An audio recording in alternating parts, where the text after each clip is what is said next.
तो इस एपिसोड की शुरुआत में एक हफ्ते बाद का सीन दिखाया जाता है कि हमारे वी योनो जो होता है वो अपने बिस्तर के ऊपर पड़ा होता है। फादर उसके रूम में आते हैं और आकर चलाकर कहते हैं कि लड़के, दोपहर का वक्त है और तुम यहाँ पर इतने आराम से कैसे सो सकते हो? क्या तुम्हें यहाँ पर कोई और काम आता भी है? तुम कल भी सो रहे थे, आज भी सो रहे हो। जितनी बार मैं रूम में आता हूँ तुम उस वक्त सो ही रहे होते हो। आखिर कब तुम यहाँ पर से बाहर निकलोगे? क्या तुम सूसू करने के लिए भी उठते हो या नहीं? तो वो उनसे कहता है कि डैड, मैं बस पानी कम पीता हूँ जिसकी वजह से मुझे सूसू आता ही नहीं है, इसी वजह से मैं अपने बिस्तर से उठता ही नहीं हूँ। तो फादर कहते हैं कि देखो तो जरा, एक बच्चा जिसने अलायंस लीडर को हरा दिया और उसे हराने के बाद वो बस यहाँ पर बिस्तर के ऊपर पड़ा रहता है, सोया रहता है। मुझे कुछ ना कुछ तो करना पड़ेगा, मुझे इसका कुछ करना ही पड़ेगा। फादर उसे कहता है कि बच्चे, तुम्हारे पास जिस तरह के स्किल्स हैं और जितने तुम महान इंसान हो, तुम्हें तो यहाँ पर आगे बढ़ना चाहिए और जाकर कुछ ना कुछ जरूर करना चाहिए। तुम्हारी जिंदगी में तुम्हारा कोई ड्रीम होना चाहिए, तुम्हारा कोई सपना होना चाहिए। तो वी योनो कहता है कि फादर, सपना तो मेरा था और सपना पूरा हो चुका है। हर किसी का एक ही सपना होता है जिंदगी में, कि पैसे कमाना और एक अच्छी जिंदगी गुजारना। तो फादर उसे कहते हैं, हाँ ये बात तो वाकई में सच है।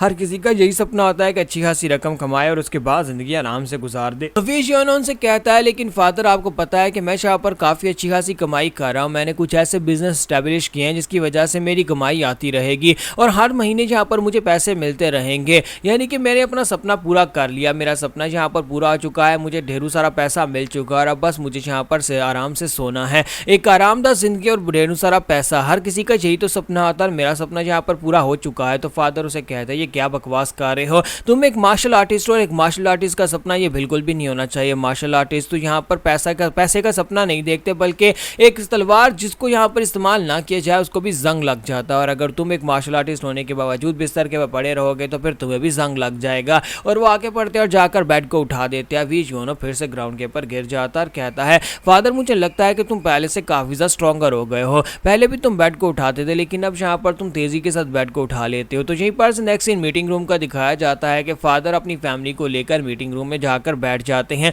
और वहीं पर मास्टर मूजिन, उनके डिसाइपल और साथ में मिस ली होते हैं। तो वो सभी लोग जो होते हैं वहां पर आते हैं, लेकिन वो लोग हैरान होते हैं कि हमें इस मीटिंग में क्यों बुलाया गया, ये तो एक फैमिली की मीटिंग लगती है। तो फादर उन लोगों से कहते हैं कि तुम सभी लोग यहाँ पर वी योनो के बारे में क्या कहना चाहते हो, क्योंकि मुझे लगता है कि वो अभी भी यहाँ पर बिल्कुल वैसे का वैसा ही है, बहुत ज़्यादा लेजी है और मैं चाहता हूँ कि वो कोई काम काज करे। तो बहन कहती है कि हाँ, मुझे पता है कि वो बहुत ज़्यादा लेजी है, लेकिन इसके बावजूद अगर वो यहाँ पर स्टडी करेगा तो मुझे लगता है वो सर्विस एग्जाम को पास कर सकता है। तो ये बात सुनने के बाद फादर उसे कहता है, कहीं तुम्हारा दिमाग तो नहीं खराब हो गया? मार्शल आर्ट्स में वो बहुत ज़्यादा बेहतर है, लेकिन इसके बावजूद वो हर वक्त बिस्तर के ऊपर पड़ा रहता है। तो मदर कहती है, लेकिन ये तो एक अच्छी बात है ना कि मार्शल आर्ट्स में वो बहुत ज़्यादा महान है। तो फादर उसे कहते हैं कि तुम्हें बिल्कुल भी समझ नहीं आ रही, एक तलवार जो है वो जब इस्तेमाल ना की जाए तो उसे जंग लग जाता है, बिल्कुल वैसे ही एक मार्शल आर्टिस्ट अगर यहाँ पर अपने स्किल्स को यूज़ ना करे तो पीछे रह जाता है, दुनिया उससे आगे निकल जाती है, इसलिए उसे यहाँ पर कुछ करना ही पड़ेगा। तो वी योनो का बड़ा भाई सानो कहता है कि मुझे लगता है कि फादर, आपको यहाँ पर कोई गलतफहमी हुई है।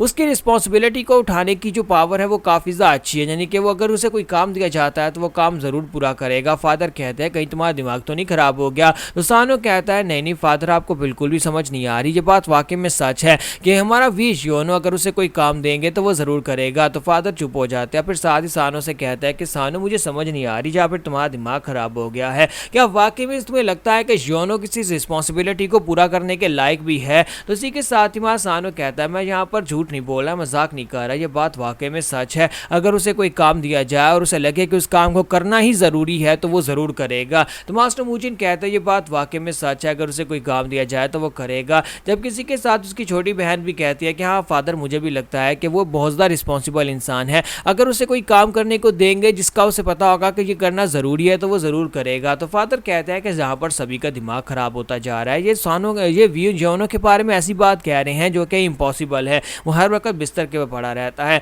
जबकि मिस ली भी उनसे कहती है कि हाँ, वो बहुत ही रिस्पॉन्सिबल इंसान है, लास्ट टाइम उसने मेरी मदद की थी और उसके साथ साथ वो एक बहुत ही काइंड इंसान भी है और मुझे लगता है कि उसको जब यहाँ पर लगता है कि दूसरों की मदद करनी चाहिए तो वो दूसरों की मदद करने के लिए ज़रूर आगे बढ़ता है। तो इसी के साथ ही फादर जो होते हैं आगे बढ़ते हैं और मदर से कहता है कि हनी, मुझे लगता है कि जल्दी से जल्दी किसी ज्योतिषी को बुलाकर डेट निकलवा लो। तो हनी कहती है, इसके बात का क्या मतलब है, किसके लिए डेट निकलवानी है? तो फादर कहता है, जिस तरह से ये लड़की उसके बारे में बातें कर रही है, मुझे लगता है ये उसके प्यार में पागल हो चुकी है, इन दोनों की शादी करवा देते हैं। तो मदर कहती है, बकवास बंद करो, हम लोग इस वक्त यहाँ पर वी योनो के बारे में बात कर रहे हैं। तो इसी के साथ ही हमारा बैगर किंग उनसे कहता है कि हाँ, मैं भी इस बात की गवाही दे सकता हूँ कि वो लड़का रिस्पॉन्सिबल है और रिस्पॉन्सिबिलिटी के साथ ही काम करता है। फादर कहते हैं कि लगता है कि बैगर सेक्टर का फ्यूचर भी बहुत ज़्यादा डार्क होने वाला है अगर तुम्हारे जैसा बैगर किंग है। तो मास्टर मुजिन कहते हैं कि अगर आप लोग यहाँ पर उस लड़के से कोई काम करवाना चाहते हो तो हमें उसके लिए कोई प्लान बनाना होगा, हमें एक बहुत ही खास प्लान चाहिए होगा। उस लड़के ने अभी तक मार्शल वर्ल्ड में जो कुछ भी किया वो काफी ज्यादा खास था।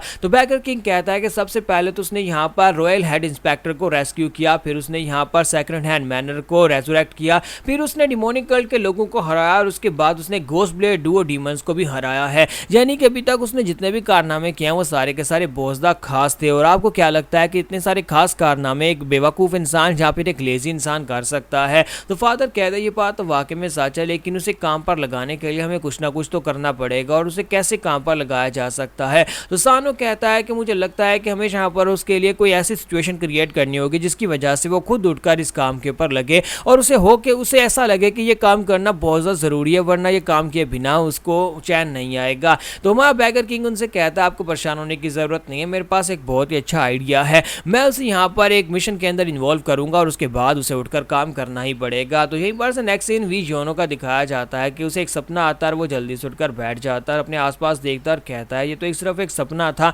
पता नहीं मास्टर मेरे सपने में आकर मेरे पर पत्थर क्यों फेंकते रहते हैं। फिर साथ ही दरवाज़ा खुलता है, वहाँ पर से मिस ली आ जाती है। तो मिस ली उसके लिए खाना लेकर आई होती है। तो हमारा वी जोनो कहता है कि शे क्या तुम मेरे लिए खाना लेकर आई हो, लेकिन तुम यहाँ पर क्यों हो? तो मिस ली उसे कहती है कि मैं तुम्हारी फैमिली के साथ यहाँ पर आई थी, कोइंसिडेंस है, मैं तो बस उनके साथ आकर तुम्हें थैंक यू बोलना चाहती थी, तुमने मेरे लिए इतना कुछ किया है तो उसके लिए यहाँ पर तुम्हें थैंक यू बोलने के लिए मैं पर्सनली अपने हाथों से खाना बनाकर लेकर आई हूँ, प्लीज ये खा लो। वी जोनो जो होता है वहाँ पर मिस ली की बातें सुनने के बाद काफी ज्यादा खुश हो रहा था और कहता है कि थोड़ी देर पहले फादर यहाँ पर आए थे और मेरे पर गुस्सा कर रहे थे और अब यहाँ वो मिस ली आई है जो कि मेरी तारीफें कर रही है। तो इसी के साथ ही हमारी मिस ली से कहते हैं कि चलो प्लीज अब जल्दी से स्टार्ट करो, ये सारे का सारा खाना तुम्हारे लिए ही है। तुम्हारा वी जोनो जो कहता है वो कहता है अच्छा ठीक है मैं यहाँ पर इस खाने को खा लेता हूँ, लेकिन साथ ही वो मिस ली की तरफ देख रहा होता है कि किस तरह से वो शर्मा कर उसकी तरफ देख रही है। तो हमारा वी जोनो भी शर्माना शुरू कर देता है और कहता है ये है तो बहुत ज्यादा खूबसूरत, लेकिन मुझे इस तरह से देख क्यों रही है? तो वी जोनो जैसे ही वहाँ पर खाना खाना स्टार्ट करने लगता है, इसी के साथ ही मास्टर मुजिन की डिसाइपल हवा वहाँ पर पहुंच जाती है और वो भी उसके लिए खाना लेकर आई होती है।